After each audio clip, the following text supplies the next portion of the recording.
Hi guys, it's Kat Krogan here. I am down with the Pulse Fitness girls. Emily's kindly asked me to come down and talk to their challenges about some things around back pain. So I'll just run through. We've got some lovely ladies with us and their kids. So if you hear background noise, that's what's going on. It's just normal. We're all mums and it's about just trying to get through, especially with the young ones. And that is Ming bouncing the Swiss ball. Right, go that way. So what I thought we would do, this won't pertain to all of you, but I thought I'd teach you guys how you can check your separation. So where it's at, what's happened post-birth, and then if you decide to have more children, you can check it again. There's some chuckles on that one. After that, I thought I'd just then go through some ways that you can test what your core stability is like. And then you can use that as you go along. So it's good to get scans and it's good to get like fitness type stuff, but I think it's really important to be able to check where you are with stability outside of those measures. So it's a really easy one that you can do yourselves, okay?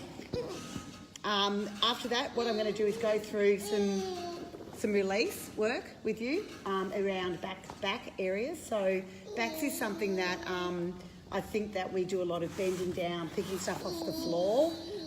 Obviously we're at the gym and we're in a safe environment, but it's outside that, doing the clothes, washing, getting in the shopping, out of the boot of the car, all those lifestyle things where we sometimes have a kid on one hip, pulling things up with the other one. How well is our backs going?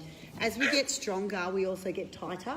So just be aware of that. So where you are at today, if you are getting stronger and you're not stretching or releasing well, you will get tighter and then you might start to get these other things creeping in. Injuries. Yeah, exactly. So, and you'll go along to a certain point and then there'll be a threshold, and then what you do, you'll go over that threshold and that's where things kick in. You go, but I've been doing this forever and no problems, but it's just you fizzle along and then one thing will take you up and over that, and then you'll feel yucky, okay? So I thought I'd give you the four best things to do around your pelvis and back to keep that part working well. That sound good? All right, so let's check the separation stuff first. So if you can, what I want you to do is lie down on your back. You done this morning? No. And I want you, when I had kids. and I want you to find your belly button, okay? Then I want you to come up just above your belly button, and I want you to put your fingers across your tummy. Okay, so try with 3 to start with, just across your tummy and push straight in. Then just lift your head and shoulders off the ground. Can you feel those muscles coming in against your fingers? Yep. Okay, how many fingers do you reckon you can get in there? One from my finger. Perfect, good. That one? Yep, perfect, that's awesome. So if you are more than 1.5, your separation needs to get addressed, okay? So one's fantastic, well done. That's really good. So if you can, sorry guys, if you can be below that, that's fantastic. If you're watching at home, Ming, if you're watching at home with this separation, if you're more than that, there's a few things that you can do when you're doing your core work. One of them is you can wear some things called SRC shorts, which basically help to give you support around there. Or wear, I'll just show you on me, Ming Wei, come on, that way. Or you can wear some shorts that are higher, so you're getting some control around that area. How long, I've got SRC. Yes, yep. How long should you wear them for? I would wear them until you feel that you don't require them on impact stuff. So if you're feeling that they're supporting you still, I'd be keeping them on. My Absolutely. obstetrician actually felt a bit conflicted about the point of the shorts, that he said your body doesn't do what it naturally should because you're relying on that for support, that I guess is different. Well, if you're only wearing them in your classes and you're wearing them when you're active, Yeah. you're not going to get that reliance. Yeah. It's the same. We get asked that a lot with back pain, and if we give braces, your braces are for those high-risk times. If you're in constant pain, this is back bracing, Yeah. and you can put a brace on and that settles it, it means that those muscles will then down-tone and you can get on and strengthen. Whereas if you're getting pain, muscles switch off. So you've got to break that cycle. So either medication, which your doctor will give you, Yeah. a brace where you get some support. Yeah. But it's quite right, it's not forever. But if you're using those high-risk activities, Yeah. you're going to be fine. Yeah, yeah. Does that make sense? Yeah, yeah. And absolutely, and if you're just getting that control, you're going to be able to work harder. Yeah. which in turn is better. So you're going to get your strength better. So you guys are all good. That's great. Okay, let's have a look at looking at core stability and how you can test this really quickly. So I'm going to give you some different levels, and then you guys can try it yourselves. What you're going to be doing is popping your hands underneath your pelvis here, okay? And it's all about keeping the same amount of weight on both your hands. So you don't want to go side to side on one hand to the other, and you don't want to tilt backwards or forwards. Does that make sense? So that stays exactly the same weight that you can feel on your hands. And then what I want you to do is you pull your belly button towards your hands, but don't change your back position. And then you're just lifting up one leg to 90 degrees and back down without any change in the weight. Okay, and then the other one. And you might find you can do it on one leg but not the other leg. Okay, if you can do that on both legs really well, then you do a lift on one, hold that up, do a lift on the other, and again have no change in the weights, and down, and then the other one.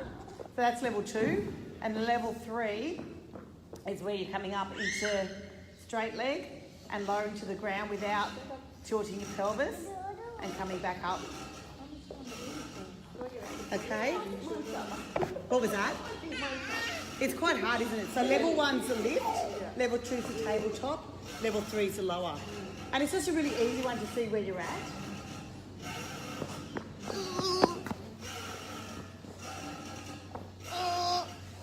Can you go grab me that spiky ball, Ming? Thanks, sweetie.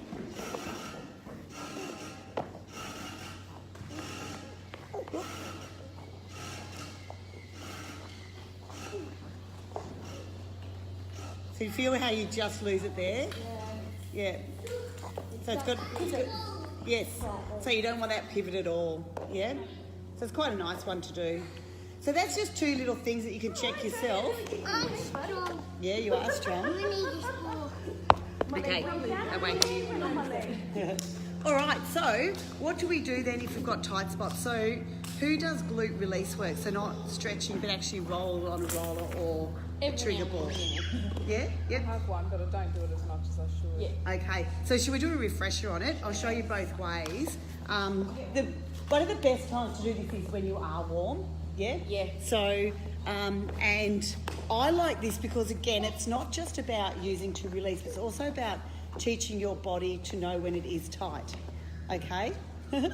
So if you're doing this, just say three times a week, and you'll be able to pick up on things like, oh my gosh, that is getting tighter, or it's pretty good. Does that make sense? So it's also a tool to let you know if your body's changing to the exercise that you're doing.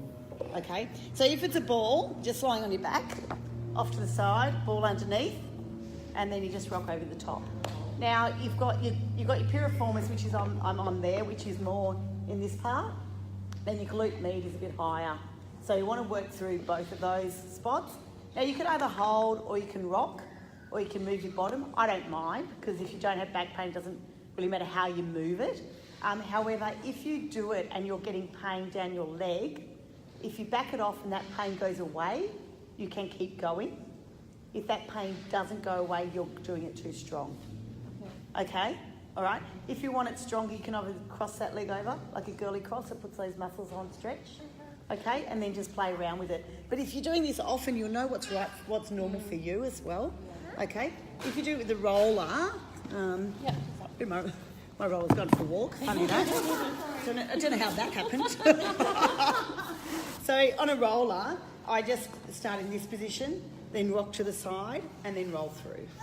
I find the roller's not as specific for me personally. I prefer a ball. In saying that though, if I'm really tight and yucky, this is a nice way to start. And then going into the ball. Yep. And then coming through. So give those 2 a go. I think the ball might kill me. So if you bend that knee up a bit, both up, it'll put those muscles on stretch for you. And then rock over to the side more. And then make sure you're coming right up to like the back of your, yes, that's the one, right there, that's it. That's the face we want.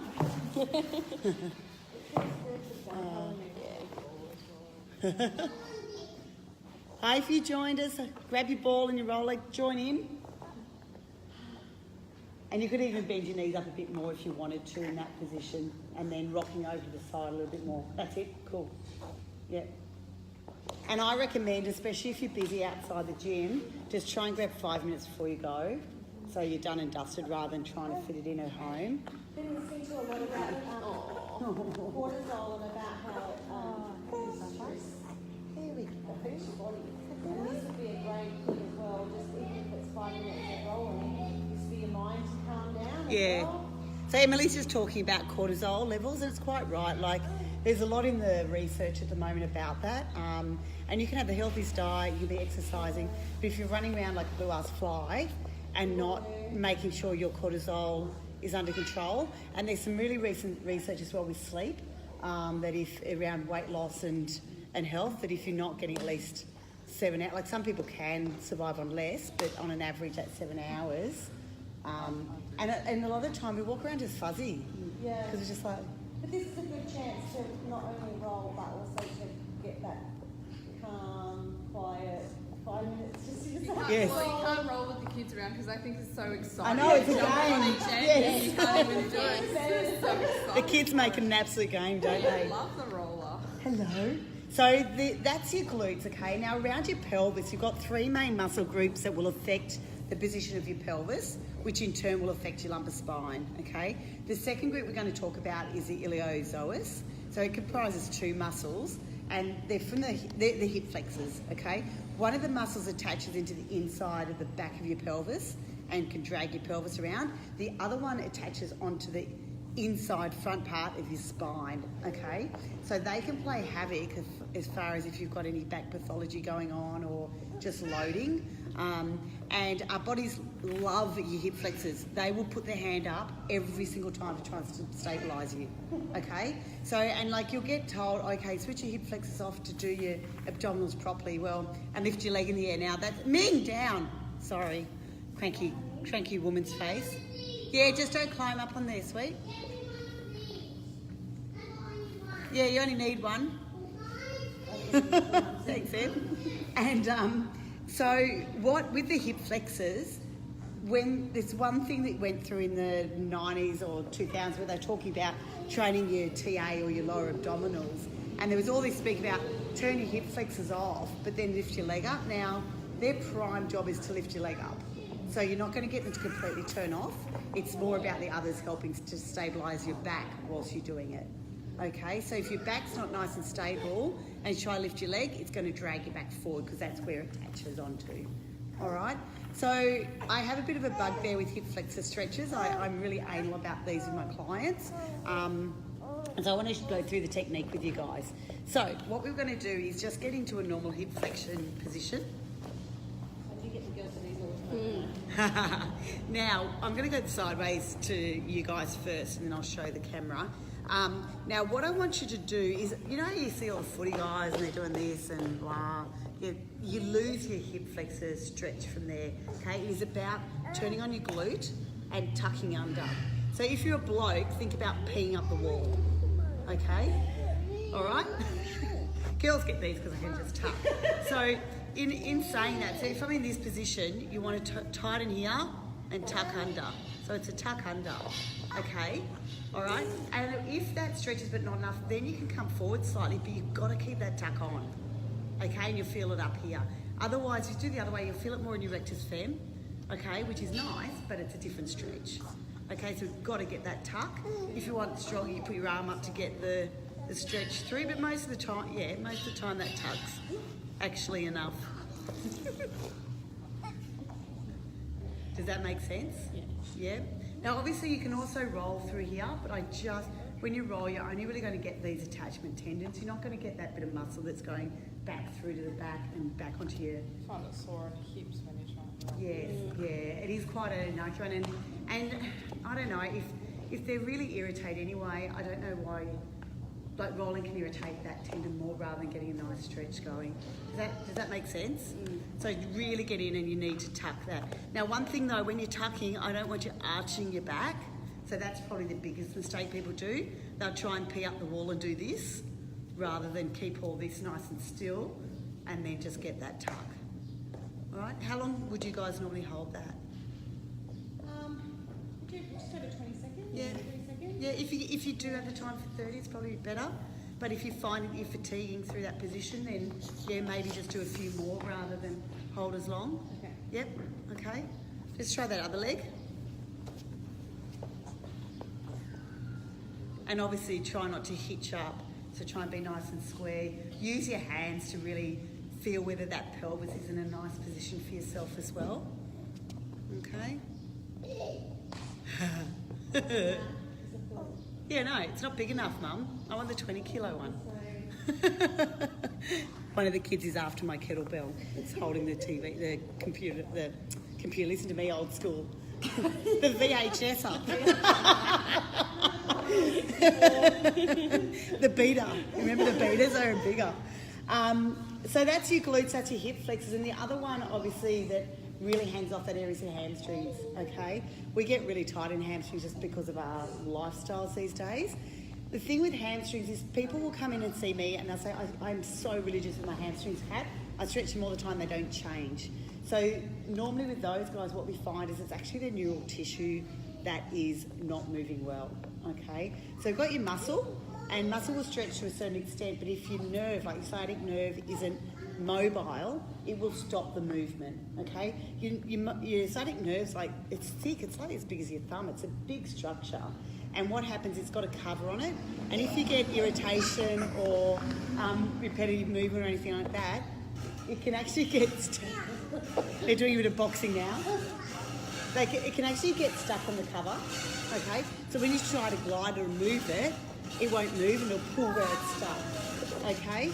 So that can happen for lots of reasons, but it's an easy way to check one or the other, okay? So if you're looking at a straight hamstring stretch, we all know what they're like. You lie down, hand behind, how far can we get? If you're doing muscle, make sure you keep your knees soft, okay? Because otherwise you're going to load up those tendons. I recommend if you're doing muscle, use a towel so you can get an extra bit of a pull. Making sure you keep your sit bone on the ground though, so you don't want to turn up, like pull up to get extra range. It goes from there to there, so if you keep that flat and then coming up, and it should feel in there.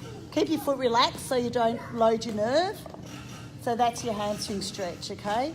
So a little bit of a bend and then coming up. And you should feel that in your hamstring, yeah? Yep. And then if you want to, you can put your other leg straight if you've got quite a bit of range, and that'll increase the stretch. But that's the muscle, okay? If we talk about nerve, with nerve you only want to move it. You don't want to hold when you're doing nerve, okay? So if you're doing nerve, what we want to be doing is you start in a tabletop, and as you're coming up, you do your toes to your nose, and then back down. Okay, about 90-90, if you just drop it down a little bit more. This bit, down a little, yep, that's it, yep. And then, yeah, that's it. And toes to nose. Okay, so that's a beginner one. You look really good with that one, so you could actually take that to the next level where you do it with a... Could I borrow your towel? Is that all right? Yeah, sure. Where do you go? Thank you, that's all right. So the next level, which you could definitely do, is with your leg straight here, and then you're just pulsing. I'm just on the edge of that one. And just about 10 centimetre movement. So they actually think about, so think about sliding a rope through a cover. And just don't hold them, just move them. Yeah? Can you feel the difference between the two? Yeah? So what often happens is people will... What was that? I don't feel like I get much out of that first. No, you wouldn't because you've got the range. So the thing is that you can have all the flexibility in the muscle, but it's not getting to the range because your nerve's not letting it move. Okay? Now I suggest part of why your nerve might be stuck is if your glutes are tight. So if you're doing all three of those things, that's what will be the combination to get you to that next level. Okay? And sometimes we'll do one and then the other two kick in and don't hold us in a good position. Okay? Any questions around that? They're pretty easy, and you can do that one in sitting as well. I'll just get a stool and I'll show you, because this is a good one if you're at the office or breastfeeding, you know, doing that. So what you can do on a chair. Be one of those weird parents. That's some very Yeah. So sit on a chair, hands in behind, chin on your chest. This is one of the times you're allowed to slump. Slump down. And then you're basically coming up and back down. Okay? So again, you're sliding the nerve. By putting your head down and slumping, you're taking up the tension in your spinal cord. Yep. So the tension's already coming up and then you're just moving that lower limb. Okay? Nerve slides, there are a few contraindications to them, so if you do have acute back pain, you'd probably want to get that checked out before you go into them. However, the very first one I showed you would probably be safe because if you're stopping at discomfort and not pain, you're not going to do any further damage.